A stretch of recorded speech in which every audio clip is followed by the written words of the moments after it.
Next case on the docket is Michael Roger Mills versus State.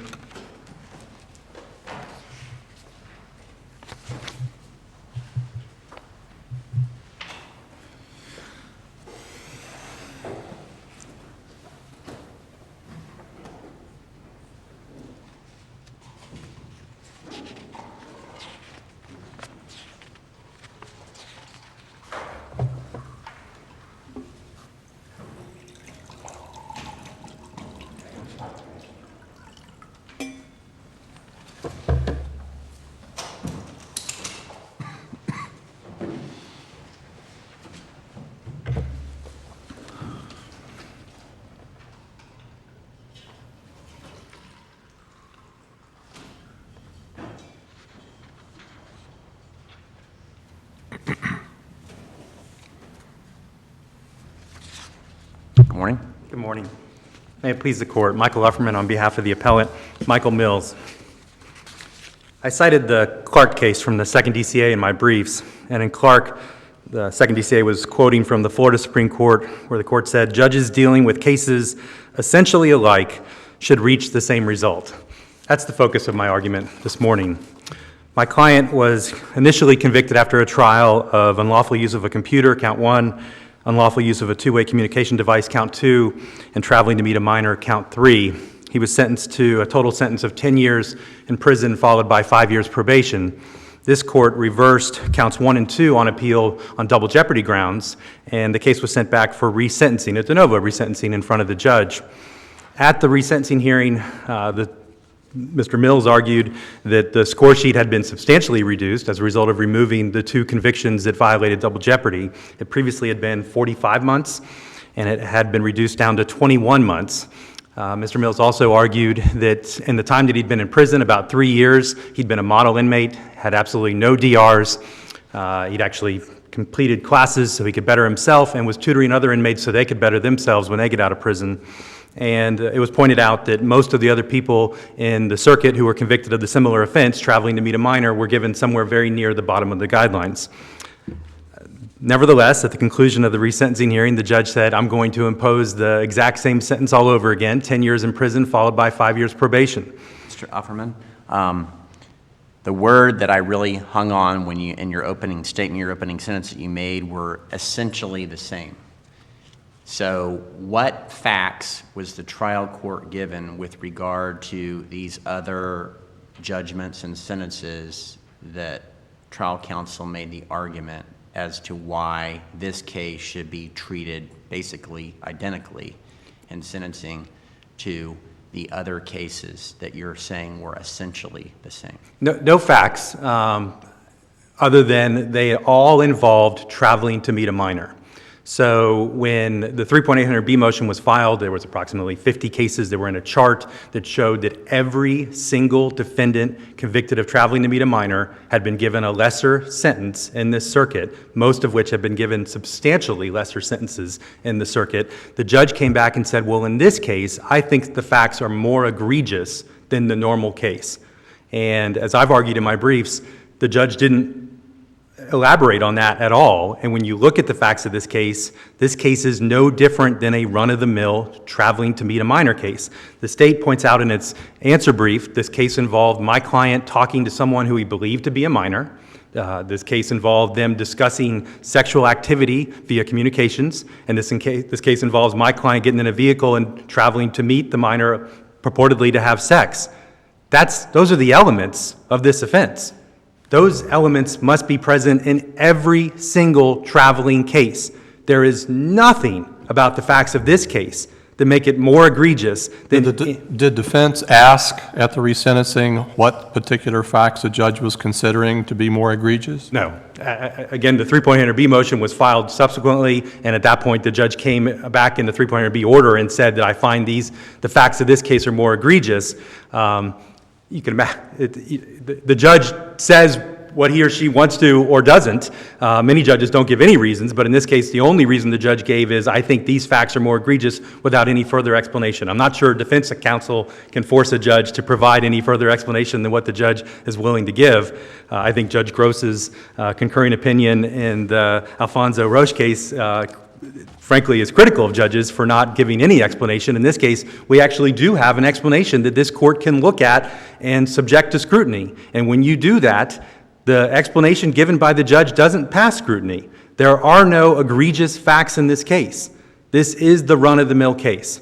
Now, I acknowledge this. At the original sentencing, he thought a sentence of 10 and 5 was appropriate under the facts of this case. He did. Those facts didn't change when he came back for resentencing, and he thought 10 and 5 remained appropriate. The facts did change, certainly. We know no matter Facts what. as to this count? Not for the case.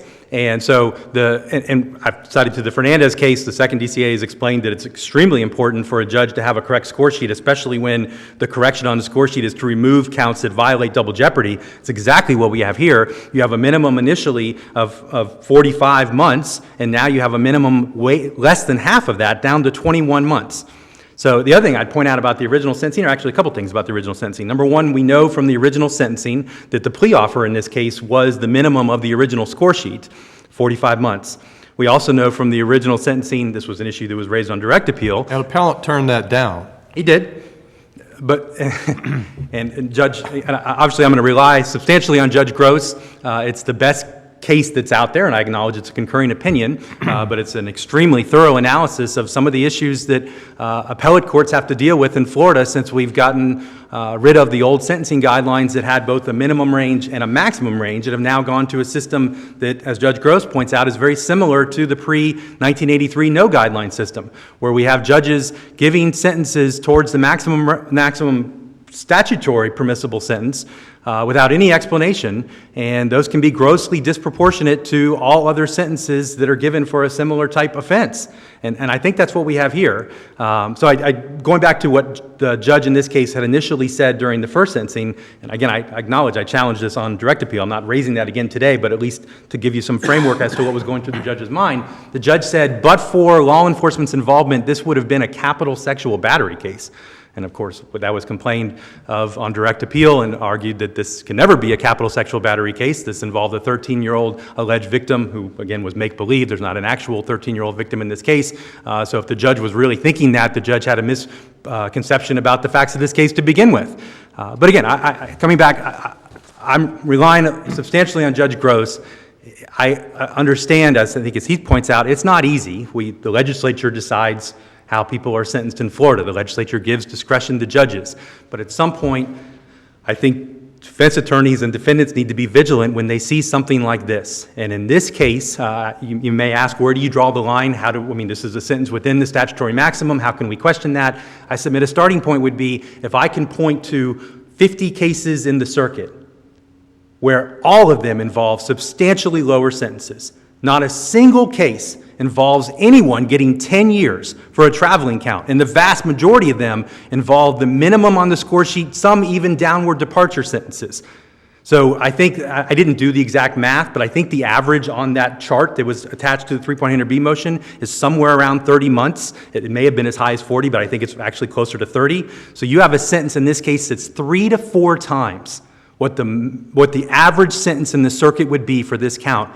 I submit to you that at the very least would raise a prima facie case of disproportionality that an appellate court can then question what's going on here.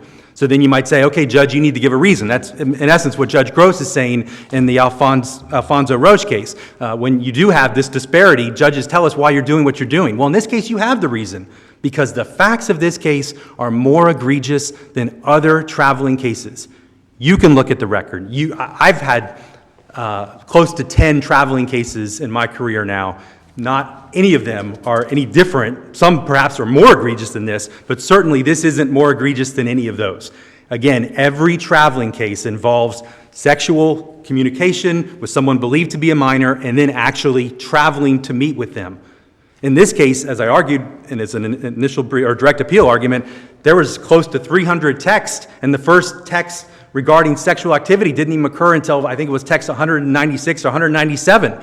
So there was a valid entrapment argument that was raised on direct appeal, was considered by this court and rejected, but that, and if anything, would make this case more mitigating than the average case where I've certainly had a number of cases where 5 communications in, if not 2 communications in, the person responding to the Craigslist ad is already saying, let's engage in sexual activity, let's get right to it.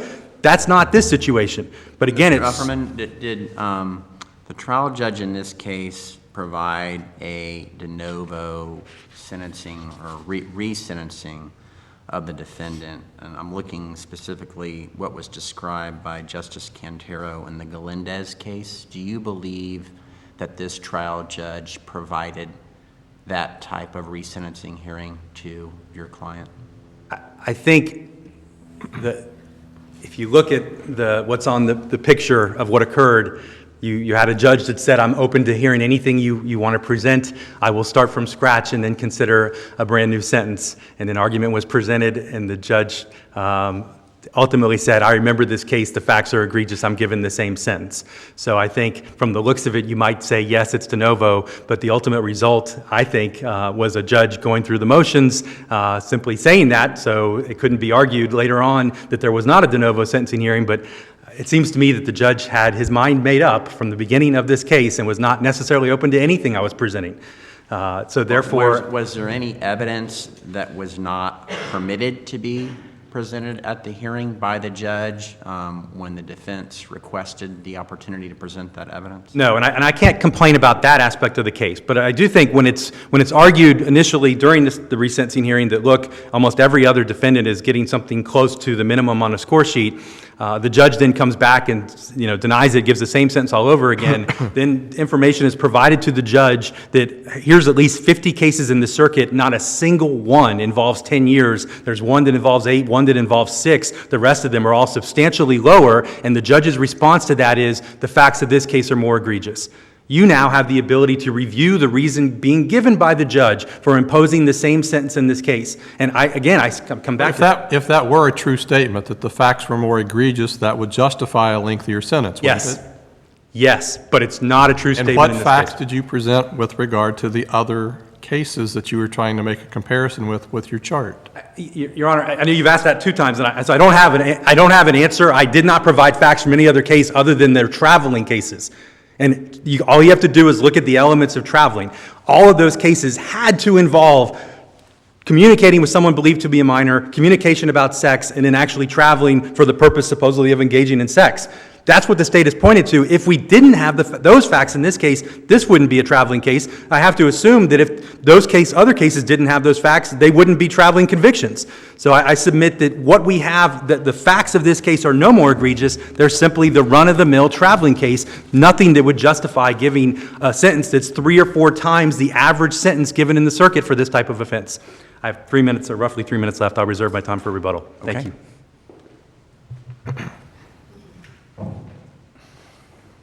Good morning. Good morning. May it please the court. I'm Rebecca Wall, Assistant Attorney General representing the state. Excuse me. As you point out, Judge Edwards, there was no evidence presented with regard to the proportionality. It wasn't preserved. It was a fleeting reference to there are other cases that sometimes get a different result. And you all sat as trial judges. You all know that every case has variations. Sentences could be the result of plea negotiations, weak witnesses, downward departures. There's all sorts of reasons why a judge sentences the way they sentence. So because they're all trafficking cases, doesn't answer why sentences may be different. We got away from the sentencing guidelines that saddled the judges with a category that they couldn't go out of. The legislature decided to allow the criminal punishment code, allow judges discretion to determine a sentence based on the facts that were presented to them and their assessment of what the proper sentence was. No facts changed in this case. A score sheet changed. That's the only thing that changed. The defendant committed every single one of the acts that were proven at trial, and they all rolled into the traveling offense. That's what was determined on appeal. It was double jeopardy. All the facts were the same.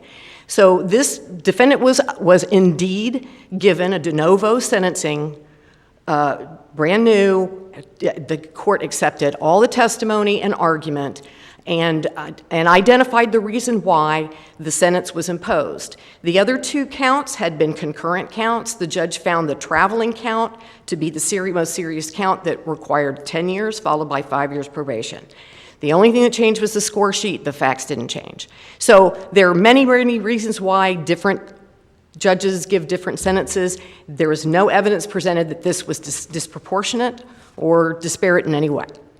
Based on the fact that the defendant did receive a de novo sentencing hearing, it's a lawful legal sentence that the judge explained. The court should affirm the sentence, and if there are no other questions, the state relies on its brief. Thank you. May it please the court.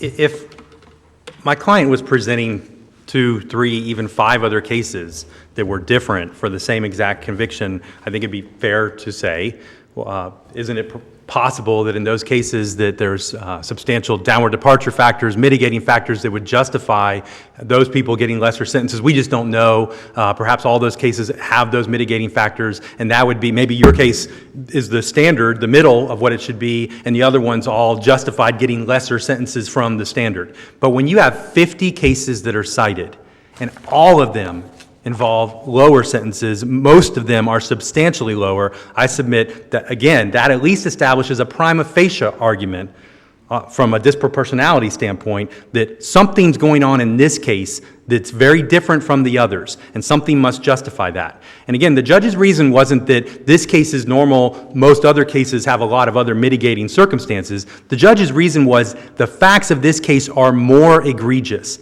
And again, I would ask this court to subject that to scrutiny. There's nothing more egregious about the facts of this case than any traveling case that this court considers day in and day out. And there's been a number of these traveling stings throughout the state. This court has considered a number of those cases.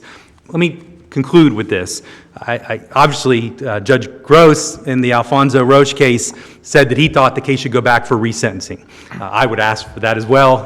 And normally when you get resentencing in a situation like this, it would go back in front of a different judge, so I would add that. But alternatively, I would ask this court to consider the same certified question that was sent up in the Alfonso Roche case. That certified question was, does a sentence within the statutory maximum under the Criminal Punishment Code violate either the Due Process Clause or the Eighth Amendment when it's significantly greater than the lowest permissible sentence on the defendant's score sheet or the offered plea and grossly disproportionate to the median sentence imposed for similar crimes within the jurisdiction? That's the exact same circumstance we have here. Now, I acknowledge the Florida Supreme Court, for whatever reason, declined jurisdiction in that case. That's recent. It's been in the last 2 years. Perhaps the Florida Supreme Court thought that the Fourth DCA was the only one having an issue with this. If any of you are having a similar issue, I would ask you to resubmit this question to the Florida Supreme Court so they know that this is an issue that faces appellate judges throughout the state when you see these disproportionate sentences, so they can consider addressing this question, a question that I wish they would have already addressed, and perhaps they would consider addressing again if you would send it up to them. So I would at the very least ask that you certify the question. Thank you. Thank you.